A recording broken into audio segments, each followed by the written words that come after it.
Salut! Pe internet se discută foarte mult despre anumite modificări oarecum simple aduse asupra motorului pentru a îmbunătăți performanțele. Am să încerc și eu aceste modificări pe motorul acesta de 1,6 litri, să vedem dacă într-adevăr funcționează sau dacă sunt doar mituri.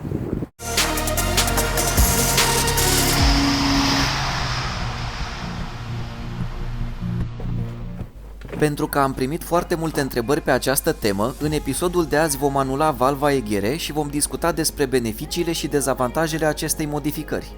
Aceasta este valva Eghere pentru motorul cu cod BCB, dar puteți folosi acest tutorial pentru majoritatea motoarelor de 1,4 și 1,6 litri din grupul Volkswagen Audi din această generație.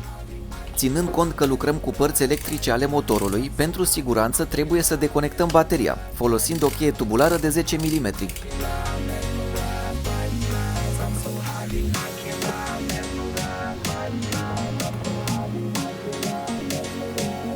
Apoi deconectăm mufele valvei Eghere și a clapetei de accelerație. Pentru acest tip de mufe, cea mai simplă metodă este să folosim o șurubelniță dreaptă. Pentru a da jos clapeta de accelerație, folosim o șurubelniță Torx T30. Nu e obligatoriu să înlăturăm clapeta, dar vom avea acces mai ușor la țeava de recirculare a gazelor. Atenție să nu vă cadă ceva în galeria de admisie și să nu forțați valva interioară a clapetei de accelerație. În cazuri foarte rare, dacă umblați la clapetă, ulterior e necesară și o adaptare a acesteia cu o interfață OBD. Pentru Eghere folosim o cheie tubulară de 13 mm. Țeava de recirculare a gazelor mai e prinsă în 3 șuruburi. Pentru acestea folosim o cheie de 10 și una de 8 mm. Dacă doriți să curățați valva Eghere și clapeta de accelerație, clic aici și aveți un tutorial detaliat. Care este rolul valvei Eghere? Aceasta se deschide în anumite condiții și reintroduce o parte din gazele arse înapoi în galeria de admisie. Acest lucru se întâmplă în sarcini mici ale motorului sau la turații mici, când nu avem nevoie de puterea maximă, deci în mare parte la mersul prin oraș. Când valva este deschisă, intră mai puțin oxigen în motor și arderea va fi mai slabă. Temperatura din camera de ardere se va micșora și automat nivelul noxelor va fi mai mic. În teorie, dacă anulăm valva Eghere, va intra mai mult oxigen în motor la turații mici, iar motorul ar trebui să dezvolte mai multă putere. Vom vedea dacă și în realitate se întâmplă acest lucru. Alt beneficiu ar fi că nu mai intră în motor funinginea din gazele arse. Unii dintre noi ne străduim să punem un filtru de aer bun, iar Eghereul introduce funingine în motor. Cea mai simplă metodă de a anula Eghereul este să înlocuim una din garniturile acestuia cu o șaibă oarbă, adică o garnitură fără gaura interioară prin care trec gazele, cum este aceasta care se vede că am folosit-o deja. Înainte de a face acest tutorial am condus câteva sute de kilometri cu această modificare, iar motorul nu prezintă nicio problemă. Am confecționat-o dintr-o tablă simplă de 0,5 mm.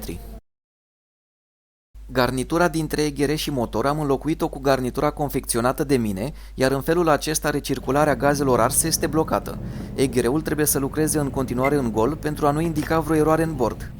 Pentru cei care credeți că urmează să poluez planeta, puteți să stați liniștiți, nu am de gând să fac asta prea mult timp. Eghereul meu deja are o problemă și urmează să-l schimb. Până atunci însă m-am gândit să fac și acest tutorial. Acum am să vă arăt cum se poate confecționa o astfel de garnitură din această tablă de aluminiu care are grosimea de 1 mm. Aveți nevoie de un marker, o foarfecă de tablă și o bormașină cu burghiu de 9 mm.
Dacă doriți să blocați doar o parte din gazele arse, puteți să mai faceți încă o gaură de diametru mic în dreptul intrării gazelor în eghere.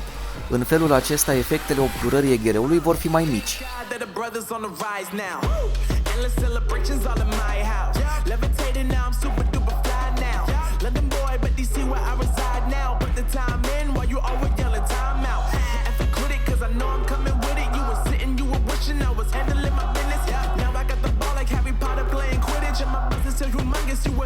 Acest tutorial însă nu este valabil pentru motoarele diesel sau pentru generațiile mai noi de motoare pe benzină.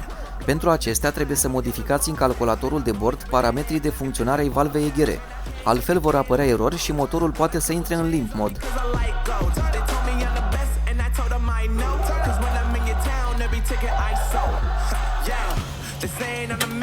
Facts, bro.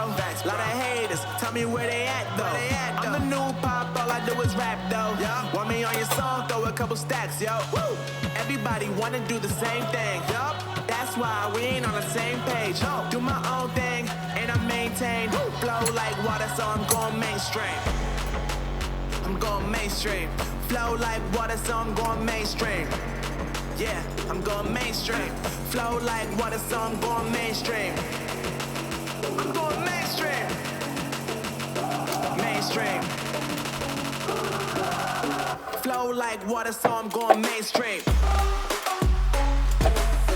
Yeah.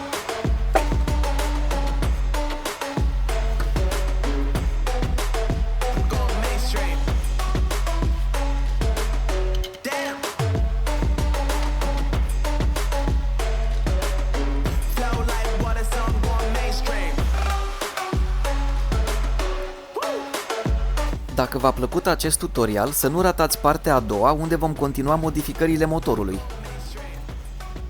Iar pentru cei pasionați de electronică și gadgeturi, puteți arunca o privire și pe celălalt canal al meu, unde voi pune multe clipuri cu proiecte de electronică pentru începători.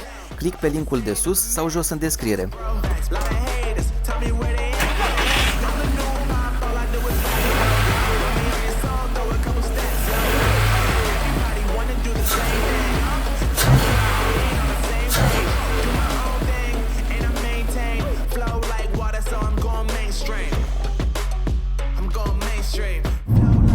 Acum că am blocat eghereul, motorul teoretic ar trebui să producă mai multă putere la turații mici. Întrebarea e, face acest lucru? Vom verifica asta în episodul viitor.